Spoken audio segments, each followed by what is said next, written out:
প্রত্যেক দিনের মতো আমরা আজকেও চলে আসলাম মসজিদ নববীতে মাগরিবের নামাজ আদায় করার জন্য।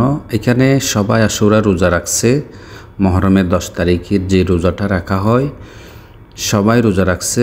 মাগরিবের নামাজ এখানে আদায় করার জন্য আসলাম।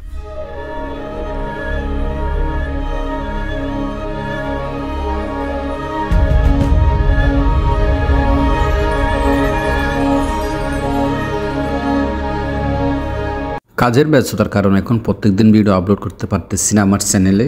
ইনশাল্লাহ অনেক চেষ্টা করব প্রত্যেকদিন ভিডিও দেওয়ার জন্য। আর বেশি দিন নেই, কয়েকদিনের ভিতরে ফ্রি হয়ে যাব কাজ থেকে। এখন একটু হাজিদের চাপ, এই জন্য। আসসালামু আলাইকুম।